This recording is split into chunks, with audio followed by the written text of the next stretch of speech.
तर येत्या 25 तारखेला मी संभाजीनगरमध्ये येत आहे. तर मला तुम्ही कॉल करा किंवा मेसेज करा, मी तुम्हाला माझं लोकेशन सांगेल जिथे मी येणार आहे. नमस्कार, आजच्या व्हिडिओमध्ये तुमचं सर्वांचं स्वागत आहे. आज माझ्याकडे एक क्लायंट आलेले आहेत कर्जत नेरळवरनं आणि त्यांना SIP सुरू करायची आहे. तर त्यांना बरेच काही प्रश्न आहेत ते मला विचारणार आहेत आणि सोबतच तुम्हाला पण काही प्रश्न पडलेलेच असतात, कारण की मला कॉलवरती किंवा कमेंट्समध्ये लोक प्रश्न विचारत असतात. तर हा व्हिडिओ तुम्ही शेवटपर्यंत पहा, म्हणजे तुम्हाला पण तुमच्या प्रश्नांची उत्तरं मिळतील आणि यांना सुद्धा यांच्या प्रश्नांची उत्तरं मिळतील. तर नमस्कार. नमस्कार.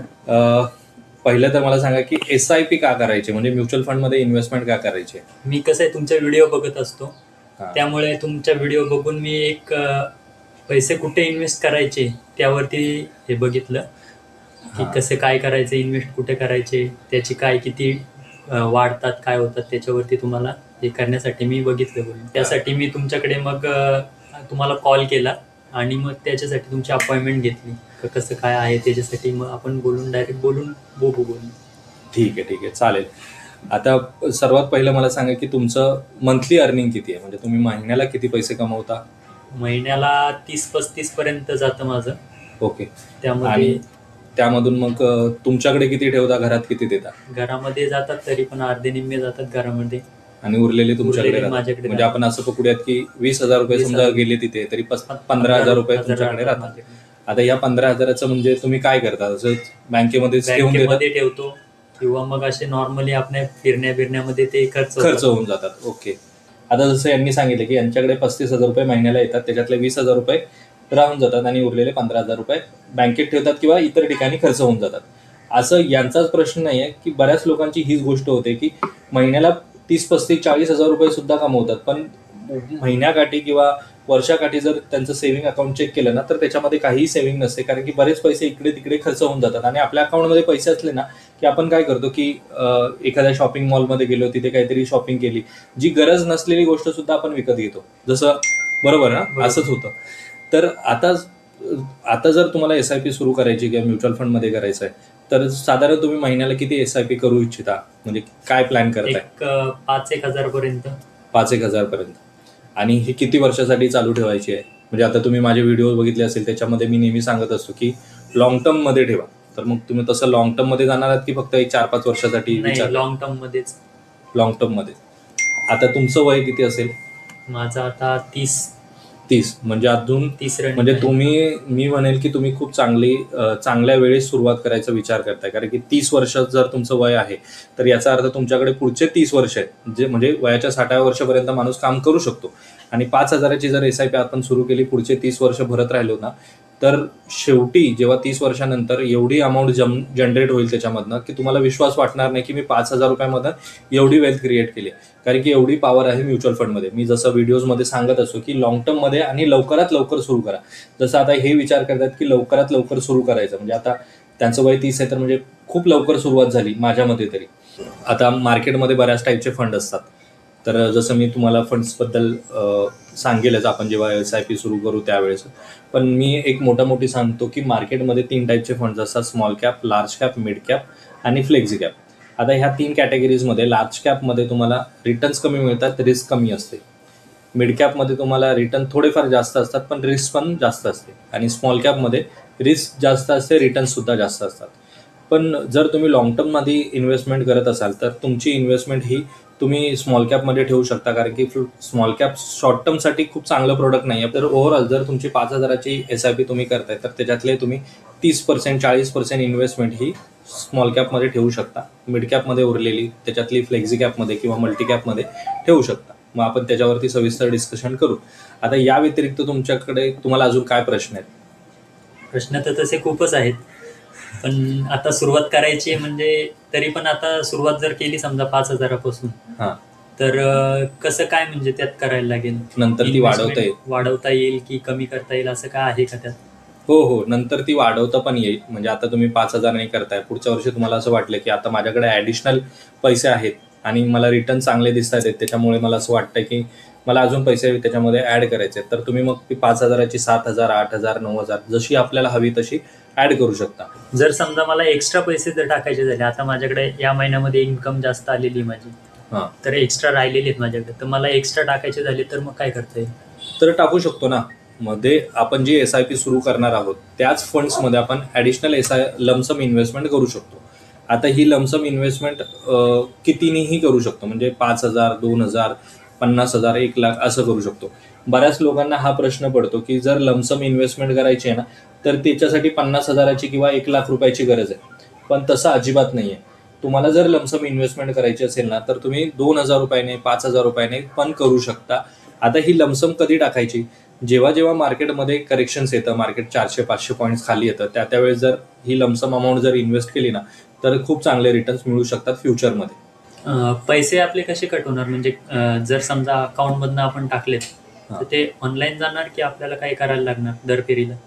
नाही, प्रत्येक वेळेस तुम्हाला काही ट्रान्सफर करावं लागणार नाही. जे अकाउंट तुम्ही आत्ता माझ्याकडे देणार, म्हणजे अकाउंट ओपनिंग करताना आपण ज्या अकाउंटच्या डिटेल्स तुम्ही मला देणार त्याच अकाउंटमधनं दर महिन्याला जी तारीख तुम्ही ठरवणार त्याच तारखेला ते पैसे कट होणार. म्हणजे समजा तुम्ही सांगितले 10 तारीख, तर 10 तारखेला दर महिन्याला पैसे कट होणार. मग तुम्हाला या 9 तारखेलाच तुमच्या अकाउंटमध्ये ते पैसे जमा करून ठेवायचे आणि त्याच्यानंतर 10 तारखेला ते ऑटोमॅटिकली कट होणार. आता बऱ्याच वेळा लोकांना असा प्रश्न पडतो की 10 तारखेला आपण पैसे जमा करतो सकाळी किंवा 11 नंतर, 12 नंतर वगैरे, तर तसं नाही आहे. 9 तारीख रात्री 12 नंतर संपली, 10 तारीख सुरू झाली तर कधीही तुमच्या अकाउंटमधनं ते पैसे कट होणार. जसं आपलं EMIचं असतं की नाही, सेम तसंच आहे हे, की तुमची ती अमाऊंट त्या दिवशी कधीही कट होणार आणि त्या फंडमध्ये डायरेक्टली इन्व्हेस्ट होणार. जर समजा आत्ता मी विसरलो आहे बँकेमध्ये पैसे टाकायला आणि जर समजा उद्याचा माझा तो SIPचा हप्ता आहे तर तो जर कट नाही झाला, म्हणजे पैसेच नसले, तर मग काय होईल? मग काय होईल माहिती आहे की एकतर त्या महिन्याची SIP जाणार नाही. ओके. आणि पुढच्या महिन्याची SIP जाईल, पण या महिन्याची SIP न गेल्यामुळे म्युच्युअल फंडकडनं कोणतेही चार्जेस लागत नाहीत, पण ज्या बँकेतनं आपला हप्ता जातो त्या बँकेतले चार्जेस लागतात, म्हणजे बाउन्स चार्जेस लागतात. जसं आपल्याला चेक बाउन्स लागतात किंवा EMI बाउन्स चार्जेस लागतात तसे चार्जेस लागतात. मग ते 200 रुपयापासून ते 550 रुपयापर्यंतचे असतात. त्यामुळे आपण काय करायचं की दर महिन्याची जर 10 तारीख सेट केली असेल तर 5 तारखेलाच फंड त्याच्यामध्ये ट्रान्सफर करून ठेवायचा, किंवा असं महिन्याच्या ट्रान्झॅक्शन्स करत असताना लक्षात ठेवायचं की 5,000 रुपये आपल्याला त्याच्यामध्ये ठेवायचे, जेवढी अमाऊंट आपली SIP आहे तेवढी. कारण की जर एकदा का SIP आपली बंद झाली, स्टॉप झाली, तर ती नंतर परत लवकर सुरू होत नाही आणि वेळ लागतो ती सुरू होण्यासाठी. आता समजा मला चेक करायचं झालं की माझी इन्व्हेस्टमेंट किती आहे, ते कसं कळेल मला की किती झालेली आहे इन्व्हेस्टमेंट माझी?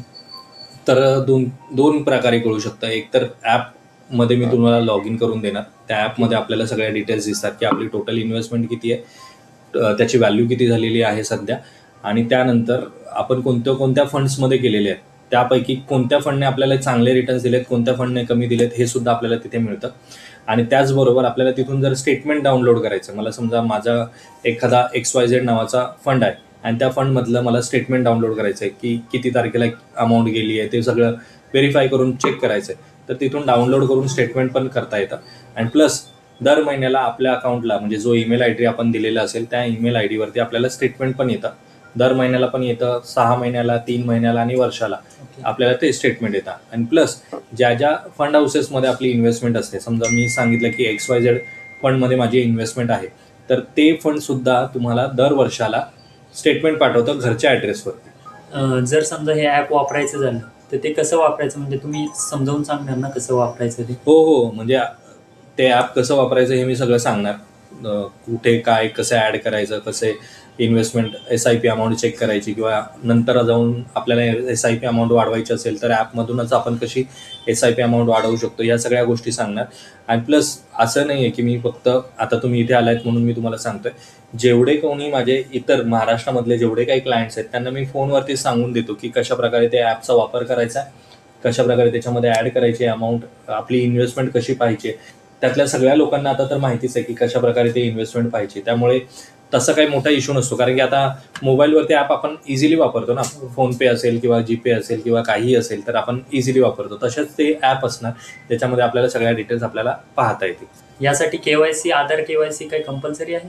हां, यासाठी आधार KYC कंपल्सरी आहे. आधार KYC म्हणजे KYC करणं कंपल्सरी. म्हणजे आपण काय करतो तर आपण एक मनी मार्केट इंडस्ट्रीमध्ये आपली इन्व्हेस्टमेंट सुरू करतो. स्टॉक मार्केट म्हणजेच मनी मार्केट आहे. आता जर तिथे आपल्याला कुठलीही इन्व्हेस्टमेंट करायची आहे तर आपलं व्हेरिफिकेशन होणं, KYC होणं गरजेचं आहे. तुमची SIP जर सुरू करायची आहे तर तुमच्या नावाने करायची असेल तर तुमचं पॅन कार्ड, आधार कार्ड, तुमच्या बँक डिटेल्स सेम असायला हव्यात. इवन जर तुमचं आधार कार्डवरती नाव वेगळं आहे आणि पॅन कार्डवरती नाव वेगळं आहे तरी सुद्धा तुमची KYC म्हणजे प्रोसेस होत नाही आणि तुमची SIP पण सुरू होत नाही. त्यामुळे KYC करणं कंपल्सरी आहे. आता समजा माझी SIP चालू केलेली हा. आहे, पण माझ्या घरातल्यांची पण SIP करायची चालू, मग त्यांचं पण अकाउंट वेगळं होणार की कसं काय होणार त्यांचं? हो, त्यांचं पण अकाउंट वेगळंच होणार, कारण की मग आता जसं मी सांगितलं की प्रत्येकाचं पॅन नंबरवरनं त्यांची इन्व्हेस्टमेंट केली जाते. ओके. आता जर त्यांच्या नावाने इन्व्हेस्टमेंट करायची आहे तर त्यांचंच पॅन कार्ड असायला हवं, त्यांचंच आधार कार्ड, आणि म्हणजेच त्यांचंच वेगळं अकाउंट आपल्याला जनरेट करावं लागणार. त्यांचीच असणार. हे जसं बँकेसारखं आहे की आपल्याला जर बँकेमध्ये त्यांच्या नावाने पैसे टाकायचे तर त्यांचं बँक अकाउंट असणं गरजेचं आहे, दुसऱ्या माणसाच्या नावाने टाकायचं तर त्याचं अकाउंट वेगळं आहे. तसं हे अकाउंट वेगवेगळे असायला हवेत, तरच आपण त्याच्यामध्ये पैसे गुंतवू शकतो. आता समजा अकाउंट तर तो आपण ओपन केलेला आहे, हा. पण माझी आई आहे ती गृहिणीच आहे, हा. तर तिला इकडून तिकडून आम्ही पैसे देतो, वडील पैसे देतात, भाऊ पैसे देतो. मग ते जर समजा तिला जर SIP मध्ये टाकायचे झाले तर ती टाकू शकते का? हो, टाकू शकते. म्युच्युअल फंडमध्ये SIP करण्यासाठी कोणताही इन्कम प्रूफ लागत नाही. तुम्हाला फक्त तुमची SIP सुरू करणं त्या बँक अकाउंटमधनं करणं गरजेचं आहे. मग जर आता तुमच्या आईचं बँक अकाउंट असेल, आधार कार्ड, पॅन कार्ड, ह्या सगळ्या गोष्टी तर असतातच, तर तुम्ही तिच्या नावाने SIP सुरू करू शकता.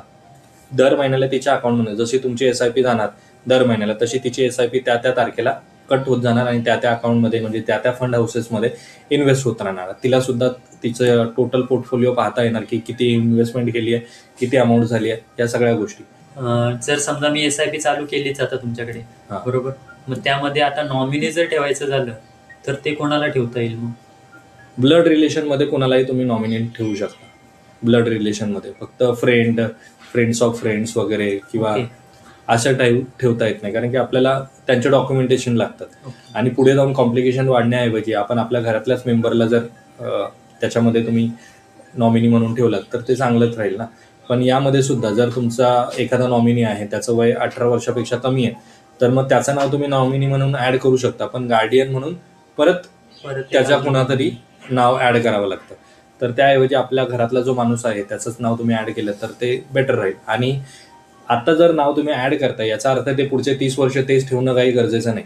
6 महिन्यानंतर, वर्षानंतर तुम्हाला वाटलं की आता मला माझा नॉमिनी चेंज करायचा, म्हणजे समजा तुमचं लग्न झालं आणि तुम्हाला वाटलं की आता मला माझ्या वाईफला नॉमिनी ठेवायचं, तर ते तुम्ही ठेवू शकता. त्याच्यासाठी काही कंपल्शन नाही की तुम्हाला एकच, आणि यामध्ये एकापेक्षा जास्त नॉमिनी सुद्धा ठेवता येतात. म्हणजे मला माझ्या आईचं पण नॉमिनी ठेवायचं आहे, तिला 50% पार्ट ठेवायचा आहे, माझ्या वाईफला 50% ठेवायचा आहे, ठेवू शकता. तोही काही इश्यू नाही. अजून काही प्रश्न? नाही, बस. तर आता यांचे प्रश्न संपलेत आणि आता मला यांची अकाउंट ओपनिंग प्रोसेस आणि SIPची प्रोसेस सुरू करायची आहे. तर मला वाटतं तुम्हाला तुमच्या प्रश्नांची उत्तरं मिळाली असतील.